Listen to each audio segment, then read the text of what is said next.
Síndrome de Cushing también puede haber, pero lo característico es estrés violáceo, porque obesidad puede ser otra enfermedad, amenorrea en cualquier otra cosa y el autismo también. Hipotálamo y hipófisis, vamos a ir avanzando rápidamente. Hemos visto, el hipotálamo produce estas hormonas, NRH, CRH, TRH, PRH, que va a estimular la prolactina, GHRH, que es el estimulante de la hormona del crecimiento, en lo que es la adenohipófisis. Adenohipófisis me va a producir todas estas hormonas, ¿no? Y la neurohipófisis no me produce estas hormonas, ninguna hormona, solamente almacena lo que se produjo en el hipotálamo.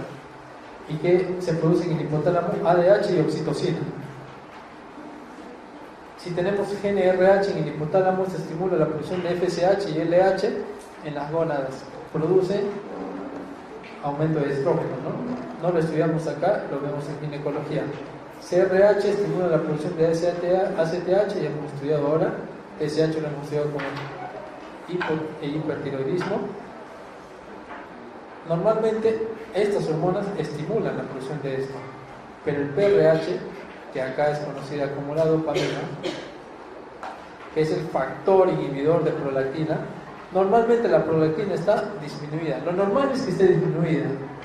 La única hormona que normalmente está disminuida es la prolactina, y eso es por estímulo de la dopamina. La dopamina es el principal frenador de prolactina. Entonces, si yo tengo un tumor, digamos acá, hipotalámico, algo que me destruye el hipotálamo, ¿cómo va a estar la prolactina? Elevada, ¿no? Hasta ahí tenemos eso.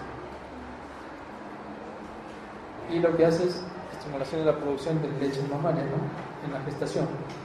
Y la hormona de crecimiento, que a nivel hepático activa un factor de crecimiento similar a la insulina, que es el IGF-1 para el crecimiento óseo. La hormona antidiurética, eso lo vamos a ver en una pregunta más adelante, y la oxitocina.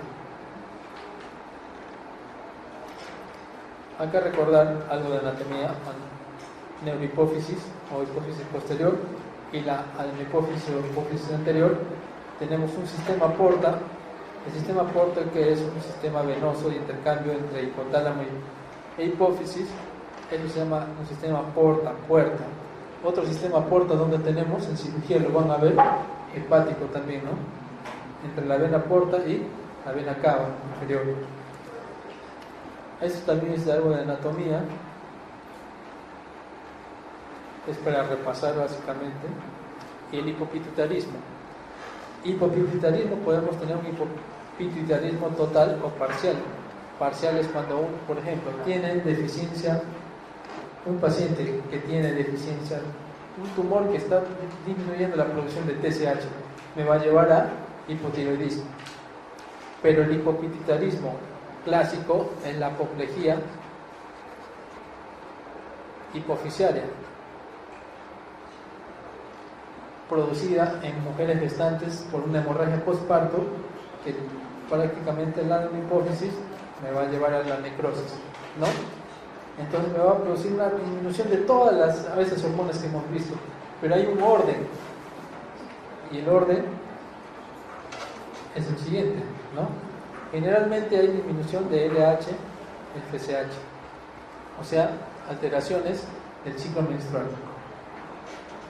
De ahí, ¿qué va a haber? Y antes que es hormona de crecimiento. Después, ¿qué va a haber? Disminución de lo que es TSH. Y después lo que va a haber, disminución de lo que es cortisol, ¿no? Todo lo que es ACTH. Ese es el orden. Y ahorita lo vamos a ver. Algo de... Esa parte lo vamos a repasar en una pregunta. Otra patología hipofisiaria, recordar, para el examen, síndrome de Sheehan y lo que es tumores. Los tumores más frecuentes, adenomas. De los adenomas los más frecuentes, los productores de prolactina. Los adenomas se clasifican en macro y microadenomas.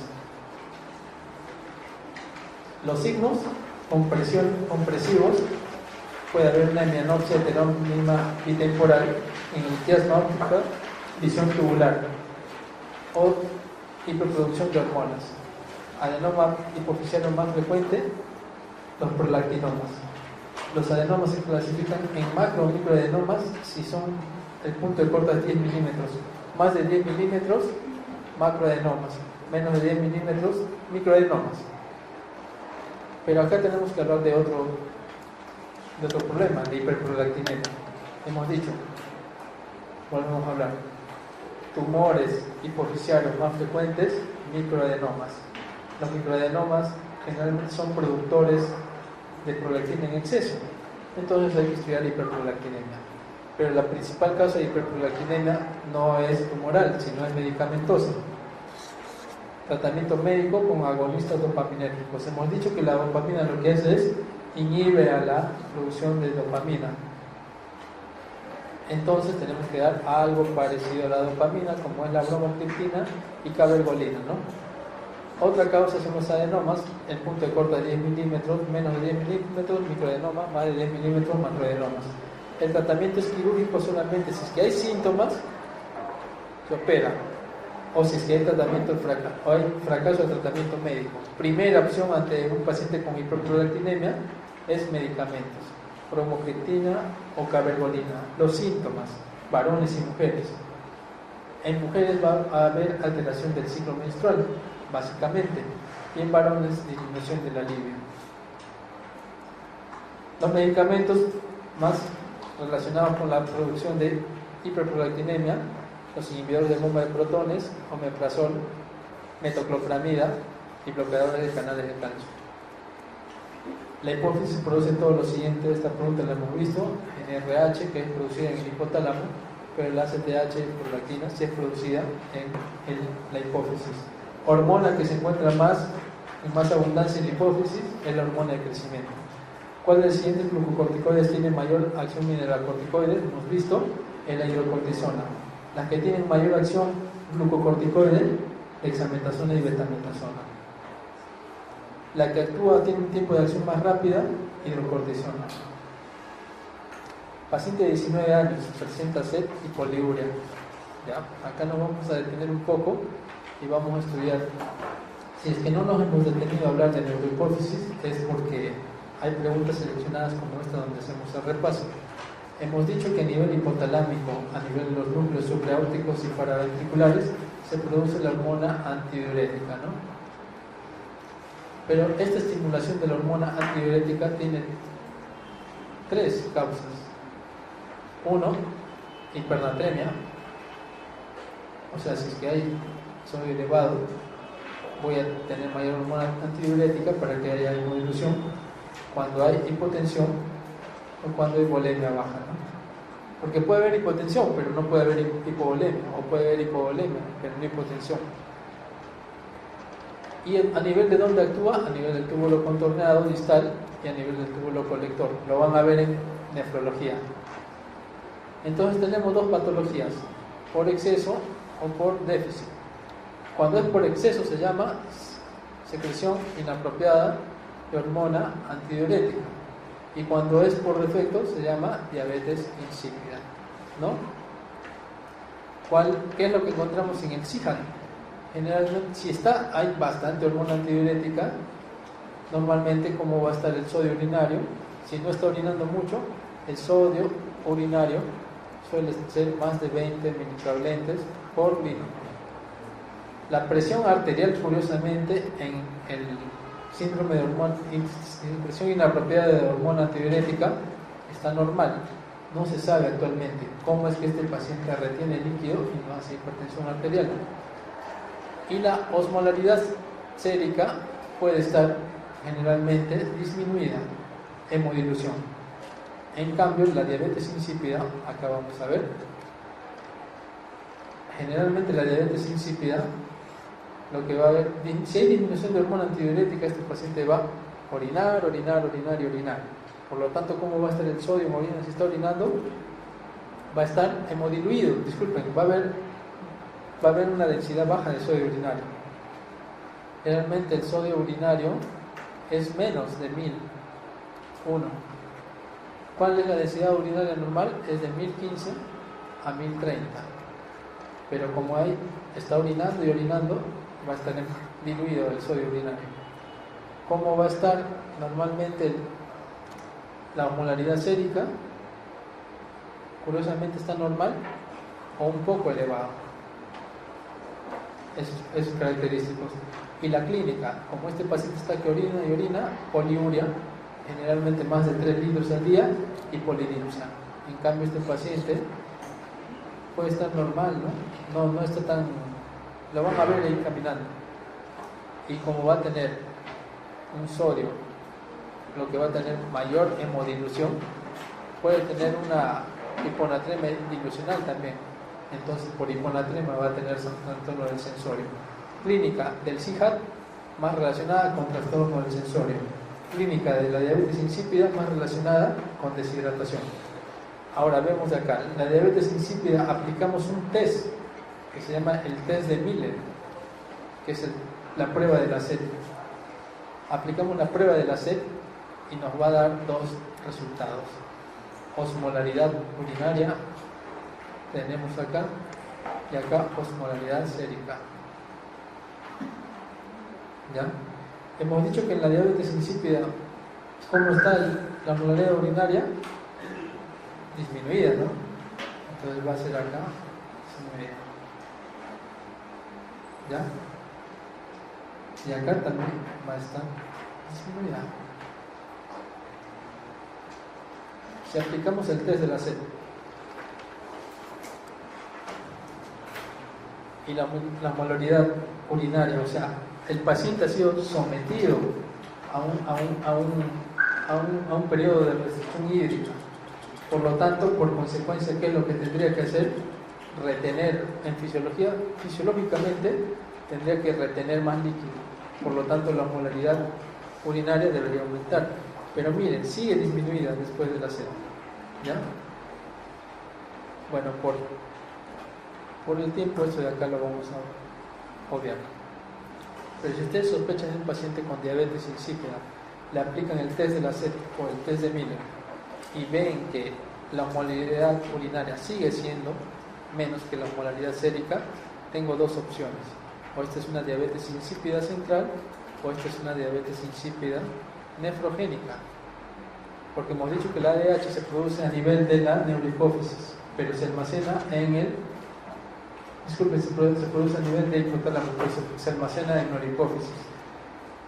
Entonces, ¿cuál es el segundo paso al estímulo de la sed? Administro hormona antidiurética.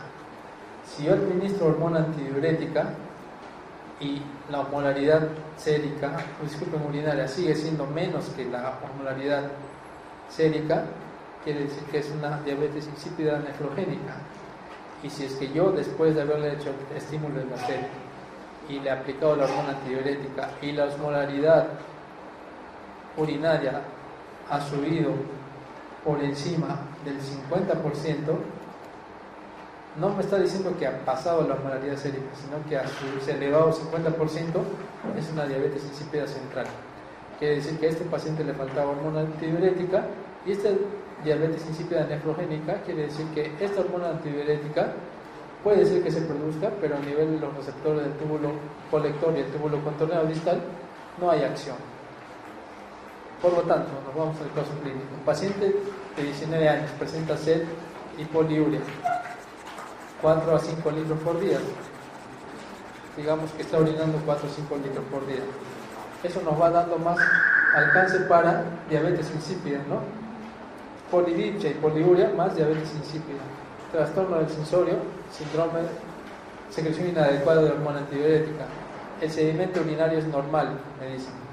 Sin glucosuria ni proteinuria, o sea, no hay infección urinaria, pero la densidad es 1001, o sea, está disminuida, ¿no? Hasta ahí es compatible con diabetes insípida, pero la natremia es 137, ¿está normal o no está normal? Entonces nos vamos a las opciones. Diabetes insípida central o nefrogénica, sí, puede ser cualquiera de estos dos. Síndrome de secreción inapropiada de hormona antidiurética, tendría que haber la densidad urinaria tendría que estar más elevada. Y generalmente en los casos clínicos le van a dar no densidad urinaria, le van a dar sodio. Sodio más de 20 miliequivalentes por litro en orina es sinónimo de Sijam, ¿no? Entonces descartamos esto. Insuficiencia renal crónica no tiene nada que ver, ¿no? En este caso. Polidipsia primaria. En un paciente que tiene polidipsia primaria, lo que va a hacer es la potomanía, que bebe agua, va a haber también disminución de la densidad urinaria, ¿no? Va a estar bebiendo, o sea, también puede ser esto. Por lo tanto, esta pregunta tiene 3 claves acá posibles, haciendo ese análisis, pero vamos a arreglarla para que tenga alguna clave, pues, ¿no? Entonces, si es que a mí me dirían, ¿qué le faltaría para que sea una diabetes insípida? Que el sodio como esté, que esté hemodiluido, ¿no? Que esté bajo. Si fuera así, ya sería una diabetes insípida central o nefrogénica, porque en la polidipsia primaria suele estar normal. ¿Y qué tendría que hacer para diferenciar entre central y nefrogénica? Aplicar el test de Miller, ¿no? ¿Y qué significa hacer el test de Miller? Test prueba de la sed. Y si es que responde a la administración de hormona antidiurética, es decir, la densidad aumenta, es una diabetes insípida de origen central.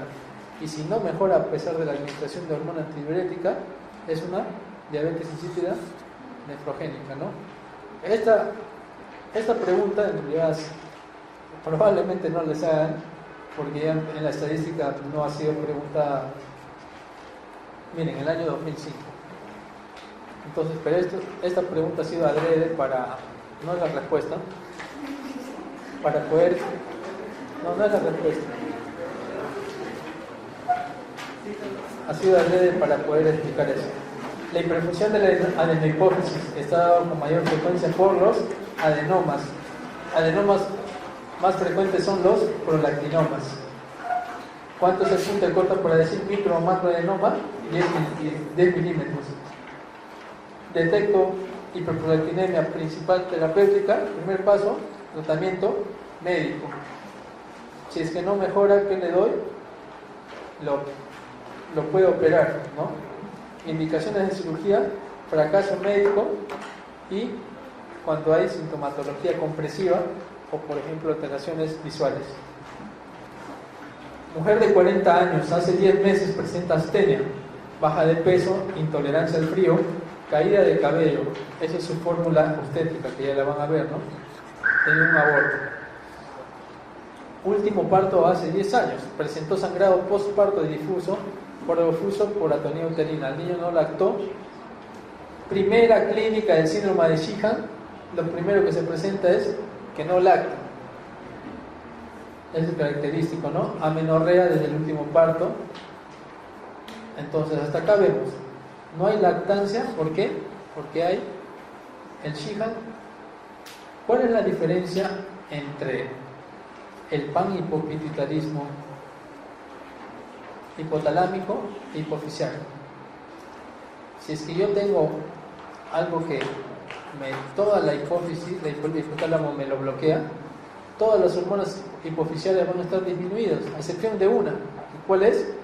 La prolactina, que va a estar elevada. O sea, si hay un tumor que me destruiría el hipotálamo, todo disminuye menos prolactina.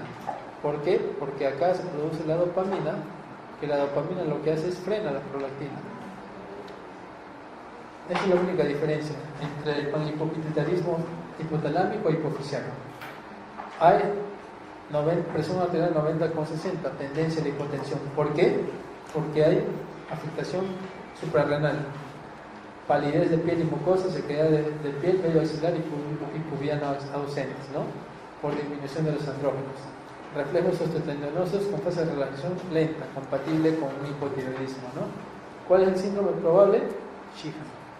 Mujer con antecedente de hemorragia obstétrica que no pudo dar de lactar, ya sabemos que es la primera clínica del síndrome de Sheehan, actualmente con astenia y hipotensión. ¿Les hace acordar a qué cosa? Al insuficiencia suprarrenal, ¿no? Hipopituitarismo. ¿Cuál es la definición del síndrome de Sheehan? La papilología condicionada por la hemorragia uterina postparto. Señale cuál es la secuencia en que debe realizarse el tratamiento en el síndrome de Sheehan. ¿Se acuerdan la secreción, disculpen, el orden en que empieza a disminuir la función? ¿Cuál era? Primero la hormona de crecimiento, luego FSH, LH, luego TSH, luego ACTH, ¿no? Entonces la reposición es al revés. Entonces eso es una regla, ¿no? La aparición de la disminución de la función es en este orden y la reposición es al revés. Y más aún, ¿se acuerdan que los corticoides que hemos dicho que hacen disminuyen la conversión periférica de T4 a T3, ¿no? O sea, si yo le doy a un paciente que está en hipopituitarismo, primero le doy corticoides, lo que está en hipotiroidismo lo voy a llevar a más hipotiroidismo. Por eso es que la levotiroxina se repone antes del cortisol. Disculpen, acá el cortisol se repone antes que la levotiroxina. El calcio. Esto ya es para terminar. El calcio tiene sus principales reguladores, la paratormona, que es lo que se produce en situaciones de hipocalcemia, calcitonina en situaciones de hipercalcemia, el calcitriol, que es la vitamina D, y los estrógenos, los glucocorticoides, el magnesio, también me regulan el calcio, magnesio y zinc. La hipomagnesemia me lleva a hipocalcemia. El sodio también me regula el calcio. Casos de hipernatremia me llevan también a hipocalcemia. El calcio se divide en dos, ¿no? Extracelular e intracelular. Y el extracelular se une a proteínas, principalmente un 90% albúmina, y tenemos otra porción que es el calcio difusible, que es el calcio libre. ¿Qué es lo que pasa acá? Y acá tenemos el calcio ionizado, que es el calcio purito que encontramos en el suero, y el calcio unido a complejos, ¿no? Proteinatos, generalmente.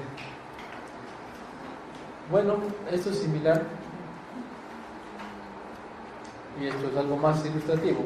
Disminución de calcio, que hay estímulo a nivel paratiroideo para producir paratormona, que actúa a nivel de hueso aumentado de la remodelación ósea, a nivel del intestino delgado, que a través, lo que hace a nivel del intestino delgado es aumenta la función de la vitamina D para absorber calcio, y a nivel de riñón convirtiendo, ¿no?, de D2 a D3. En cambio, cuando hay exceso de calcio, a nivel de la tiroides, a nivel de qué células, para foliculares, ¿no? O la célula C se produce calcitonina, que actúa a esos mismos niveles, ¿no? A nivel de hueso, disminuyendo la remodelación ósea, a nivel de intestino delgado, disminuyendo la absorción de calcio, y a nivel de riñón, que lo que hace es lo contrario de lo que hace ahí, ¿no? Bloquea la reabsorción de calcio. Esto es lo que hace la PTH, vitamina D y calcitonina. La calcitonina sí, acá sí no es muy claro, pero de ahí hace el similar, ¿no? Hace lo contrario a lo que hace la PTH. Los signos más comunes, clásico de pregunta, es lo único que ha venido en los últimos 10 años, es clínica, signo de Chebyshev. Aquí, en el músculo macetero, toca y van a ver contracción. Principal clínica, la primera clínica en aparecer en hipocalcemia es adormecimiento del lobo orbicular de los labios. O sea, no van a esperar a este paciente que tenga signo de Trousseau, que es la contracción carpopedal cuando uno sostiene el tensiómetro, lo mantiene unos 10 minutos y empieza a hacer contracción. Vean que un paciente, generalmente se da esto en áreas críticas y dice: doctor, me está adormeciendo los labios. O un paciente que ha sido posoperado de una tiroidectomía y le han sacado las paratiroides: doctor, se me está haciendo adormeciendo los labios. Piensen en lo que es una hipocalcemia.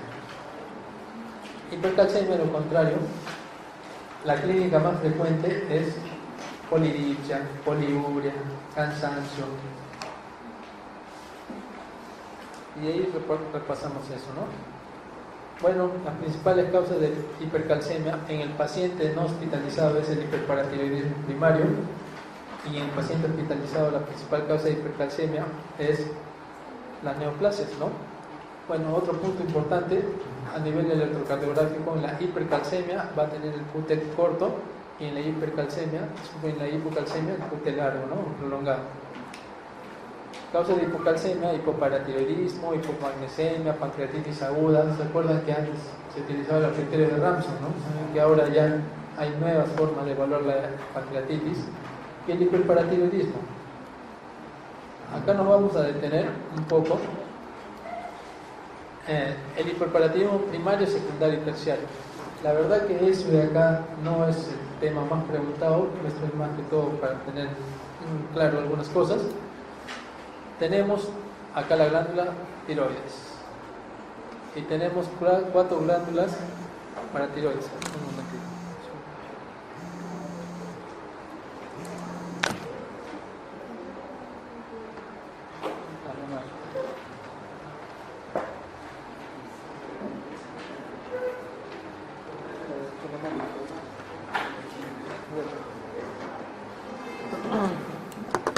Ya. Tenemos 4 glándulas paratiroides enterradas generalmente en cada uno de los lóbulos tiroideos. Y lo que hace, el principal estímulo para la producción de paratormona es la hipocalcemia. Entonces, si tenemos un paciente en hipocalcemia, va a haber, bueno, elevación de la paratormona. Pero hay casos que la paratormona se bloquea y solita empieza a elevarse, ¿no? O sea, el órgano primario son las paratormonas.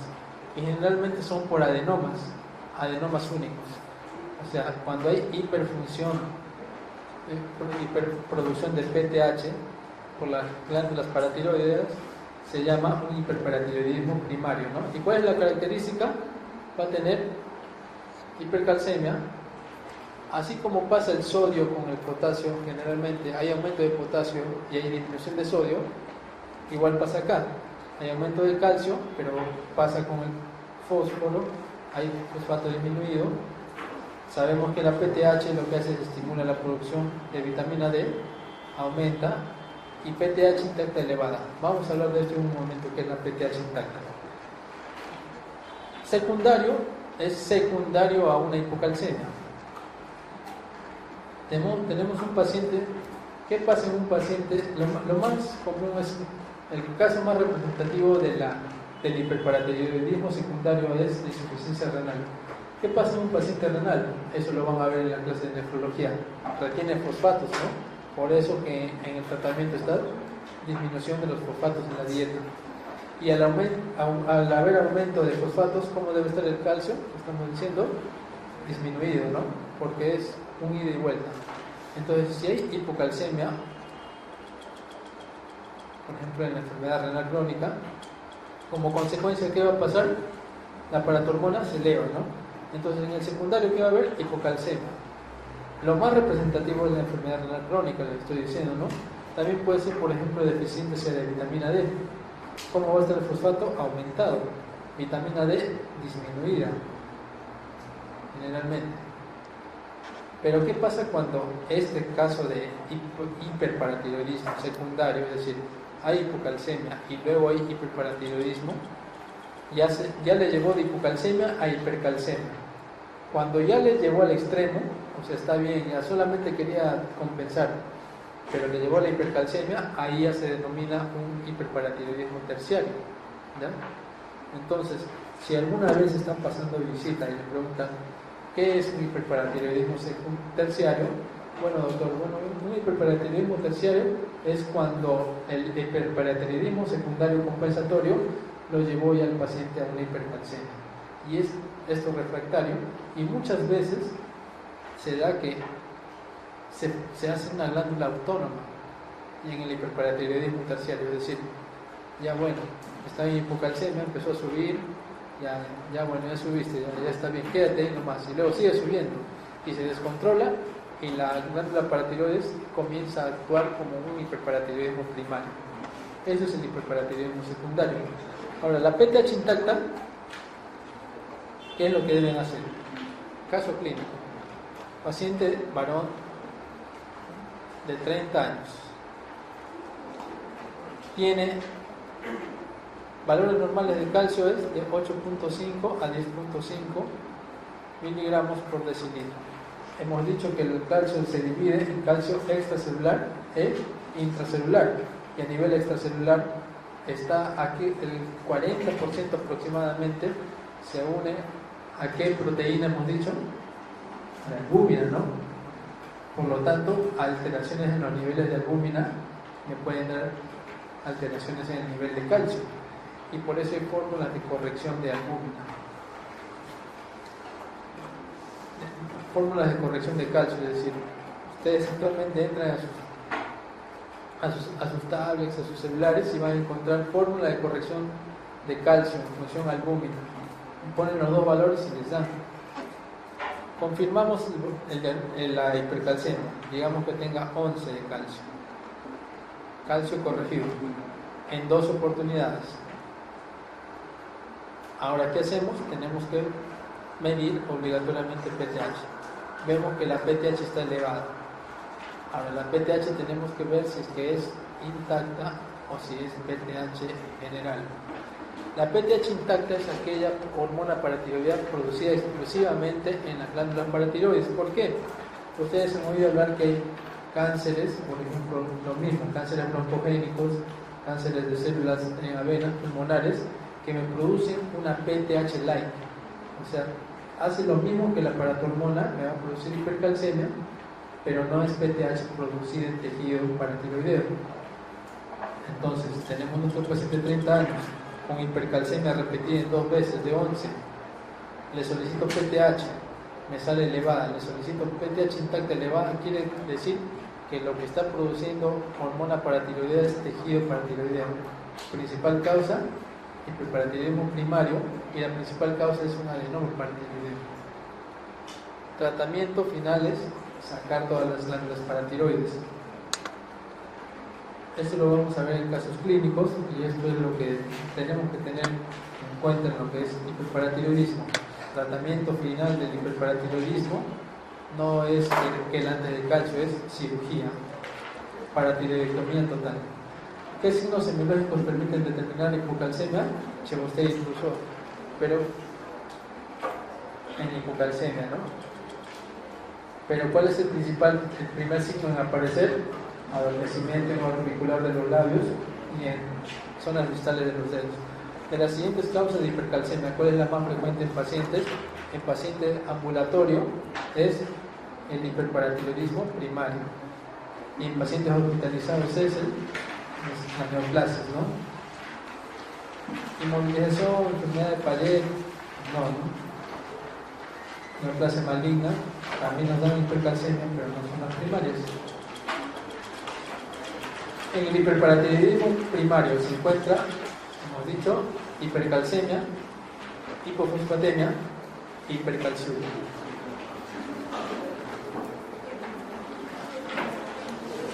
La verdad que hemos sido todo de endocrinología por ahora. No, lo que es hipófisis, hipotálamo es poco. Lo que es de calcio, lo que les he mencionado, cosas para tener conocimientos generales. Si que tienen alguna duda, háganla con confianza. Diabetes, tiroides. Bueno, ahora me queda decir un par de cosas antes de solamente el mero academicismo, ¿no? Nada de lo que uno haga sin voluntad va a poder ser logrado, ¿no? Yo no sé qué propósito, qué motivación tengan ustedes, pero tienen que tener una motivación, ¿no? Algunas personas, como yo, creo que nuestra primera motivación debe ser Dios, ¿no? Y tenemos situaciones, pruebas en la vida, situaciones familiares, económicas, yo qué sé, ¿no? ¿Por qué quieren aprobar y sacar una buena nota? No se trata de solamente, qué bonito, hiperparatiroidismo, todo eso, esas cosas raras. Esto, cuando ustedes estén en el hospital, va a haber pacientes que no es como resolver una pregunta de examen. En realidad es un paciente que puede ser usted, su mamá, cualquier persona. A mí me ha tocado vivir eso. Cuando estamos ahí, estas cosas cobran mayor importancia, le damos real valor. Creen ustedes, lo que les estoy diciendo no puede ser repetitivo, pero igual que ustedes van a dar el ENAM, ¿no? Igual yo recuerdo para dar mi ENAM, estaba pasando por una situación y el doctor Manolo ha sido mi profesor, ¿no? Desde ese entonces me empezó a preparar, empecé a creer más en mí y pude lograr lo que quería, pero primero tuve que creerme que yo quería algo. Si es que yo no me creo que yo puedo algo, no va a ser. ¿Cuántas veces han visto esas personas que le dicen, ¿tú puedes hacer esto? Sí. O alguna vez yo le dije, contraté a un pintor, ¿no? Señor, ¿usted sabe pintar bien? Sí, yo sé. Bueno, y no sabía hacer nada, y luego lo vi preguntando que cómo se pintaba y todo eso. Hay personas que se lanzan así. Ustedes también tienen que lanzarse al agua, pero una cosa es ser intrépido, lanzarme sin fundamento, y otra cosa es mandarme con fundamento. Ustedes tengan fundamento para que se lancen. En el hospital hay personas que tienen a veces una mentalidad un poco cerrada, y si es que fuéramos gladiadores, el que tendría más fuerza, mayor habilidad ganaría, ¿no? No es una competencia, pero donde vayan ustedes tienen que defender lo que es, y la forma que pueden defender, aparte de los valores que pueden tener en ustedes que vienen de su familia, es que estamos en un campo médico y ustedes tienen que defender lo que saben, y lo que les enseña acá, los datos que se les dan va más allá de la resolución de preguntas. En la segunda fase se le va a dar más tips, cosas que si ven las preguntas son simples, son fáciles, y esos tips que se les va dando del potasio que generó algunas controversias son cosas que, les vuelvo a repetir, el paciente no es un examen, no es una pregunta, no es, ya, viene el paciente diabético, le voy a hidratar y le voy a dar insulina. Ya saben qué puede pasar si el paciente está en hipocalemia. Cualquier cosa, tienen cómo comunicarse conmigo, si necesitan, bueno, les voy adelantando, ¿no? Les voy contando. Esos exámenes que dan en el pretest, que nos falta resolver, ahorita me acuerdo, ¿sí? Que nos falta resolver, no están hechos al azar. El que hace estos pretest, el que hace sus simulacros, pasa por mi evaluación, y todo tiene una fase de preparación. Si dicen, ¿por qué no me viene? A mí me gusta el calcio, ¿no? Yo he tomado mi leche de Gloria, digo, ¿por qué no me viene calcio? Porque no vienen muchas preguntas, viene una pregunta, ¿qué van a hacer? No pueden canalizar sus fuerzas para eso, tienen que saber distribuir las fuerzas. Ya les han dicho, ustedes tienen que saber, de lo más frecuente, tienen que saber lo menos frecuente. O sea, si vamos a hablar, lo más frecuente es diabetes, ya todos sabemos, insulina dependiente, todo eso, pero ustedes tienen que ir más. Yo les he hablado de las incretinas, probablemente no les hablen así normal, pero yo les he explicado. Les he explicado las dos fases de secreción de insulina. No es algo frecuente que se enseña, pero sí es algo frecuente la diabetes. Entonces vamos a resolver las preguntas, ¿ya? La 1. ¿Cuál de las siguientes es la causa más frecuente de hipoglicemia? Ya hemos dicho que la hipoglicemia se divide en hiperinsulinémica y no hiperinsulinémica. De la hiperinsulinémica, la principal causa es los tumores neuroendocrinos, y el principal tumor neuroendocrino es el insulinoma. Y de las no dependientes de insulina tenemos las iatrogenias, pero como tenemos más alcoholismo, esa es la principal causa, ¿no? El alcoholismo. Mujer de 45 años con hipotiroidismo primario sin signos de cardiopatía y se inicia tratamiento con levotiroxina 50 miligramos por día. ¿Con qué prueba de laboratorio ajustaría la dosis? Esto es un repaso que hemos hecho, ¿no? Para dar tratamiento, hemos dicho, vemos si el paciente es cardiópata o no es cardiópata. Si es cardiópata, ¿con cuánto empiezo? 12.5 microgramos al día, y se da en ayunas, no se le da con inhibidores de bomba de protones, y si voy a dar calcio, lo doy con 2 horas después, ¿no? Y si en el hipotiroidismo primario lo que está elevado es la TSH, y T4 y T3 libre va a estar disminuido, por lo tanto lo que yo quiero es que TSH baje, lo monitorizo con TSH. Mujer de 35 años, desde hace 6 meses refiere nerviosismo Intolerancia al calor, cansancio, labilidad emocional y pérdida de peso. Al examen, adelgazada, intranquila, habla rápido, exoftalmos, cuello, tiroides con aumento de volumen en forma difusa y presenta soplo sistólico. Tenemos 2 de 3 de la enfermedad de Graves, ¿no? Corazón, taquicardia, ¿cuál es el diagnóstico probable? Enfermedad de Graves base 2. Paciente con fibrilación auricular, diagnóstico diferencial, hipertiroidismo. Eso lo han hecho en cardiología. ¿Qué clase de tiroiditis favorece el desarrollo ulterior del linfoma? Tiroiditis Hashimoto. ¿Cuáles son los anticuerpos característicos de la tiroiditis Hashimoto? Antiperoxidasa y antitiroglobulina. La tiroiditis Hashimoto tiene unos primeros episodios que son llamados la hashitoxicosis y luego tiene un periodo estable de hipotiroidismo, ¿no? Ajá, acá dice tiroiditis inducida por amiodarona, ¿no? La amiodarona, ¿qué es? Un antiarrítmico, ¿no? Pero la amiodarona contiene yodo. Entonces, el yodo cuando se da puede dar algunas discrepancias, ¿no? Unas contradicciones. Uno diría, si le estoy dando yodo, debería producir, en este caso, le estoy sobrecargando de yodo externo, en algunos casos produce hipotiroidismo y en otros casos produce hipertiroidismo. En este caso, por amiodarona también me puede dar tirotoxicosis. Y eso tiene un nombre, síndrome de Wolff-Chaikoff, ¿no? Disculpen, síndrome. No, está bien.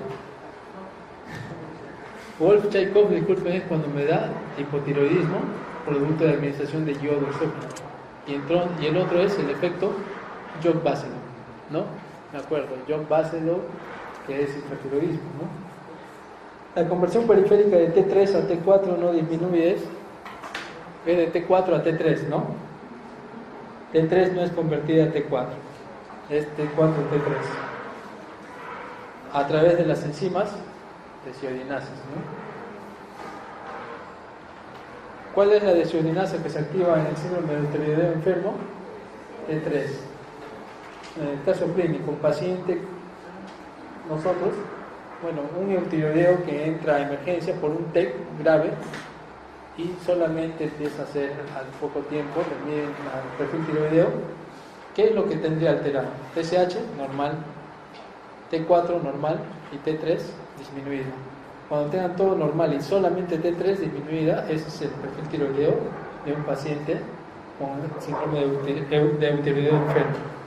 6 pacientes de 40 años, fumador de 40 cigarrillos al día, al que en un reconocimiento rutinario analítico en su empresa se le obtiene una cifra de colesterol de 280 y una cifra de triglicéridos de 300 miligramos.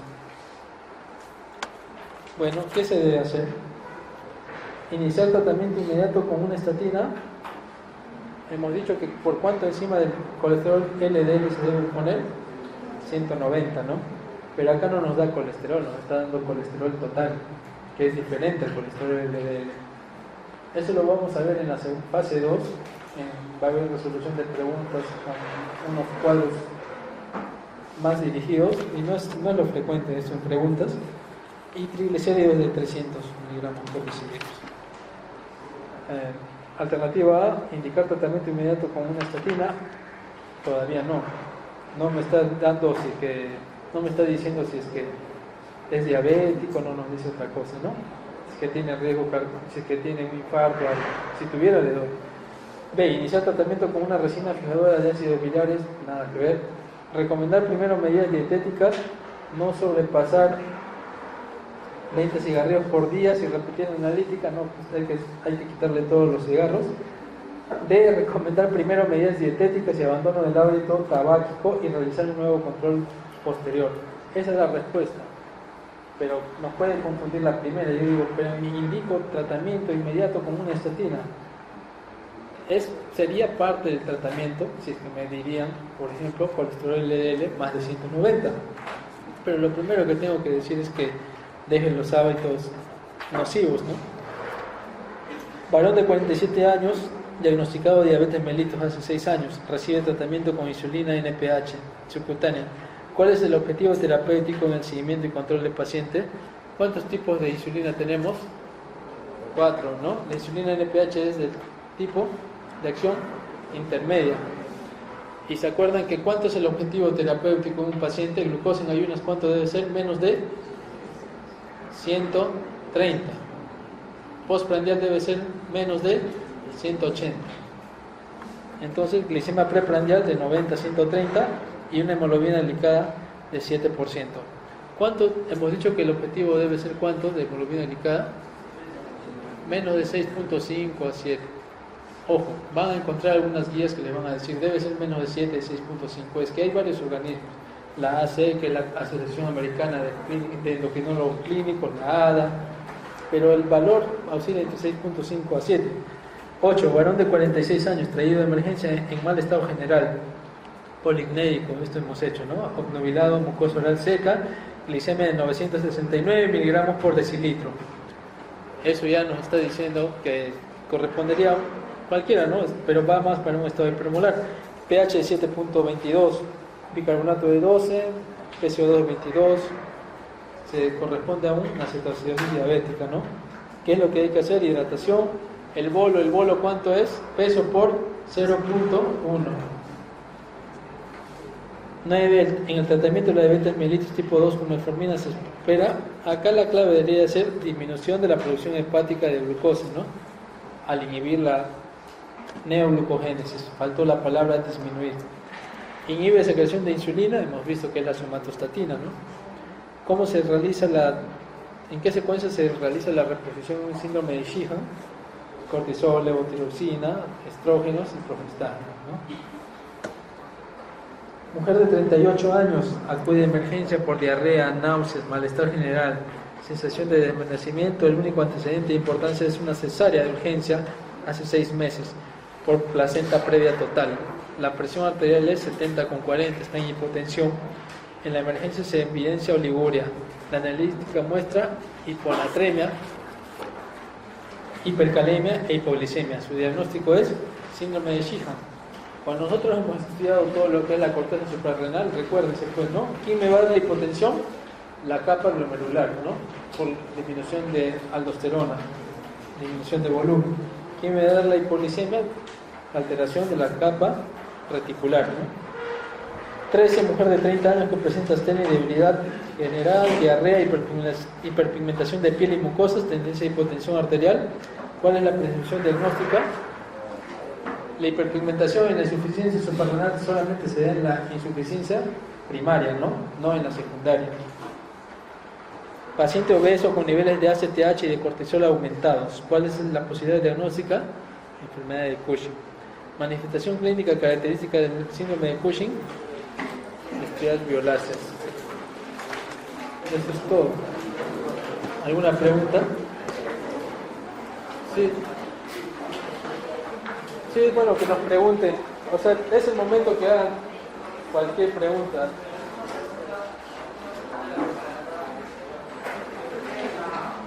A ver, un momentito.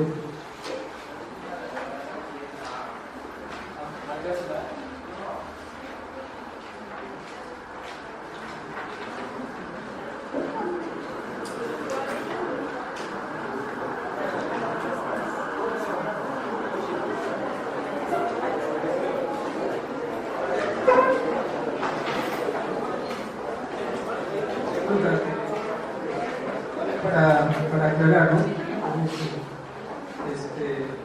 En el hiperparatiditismo primario se encuentra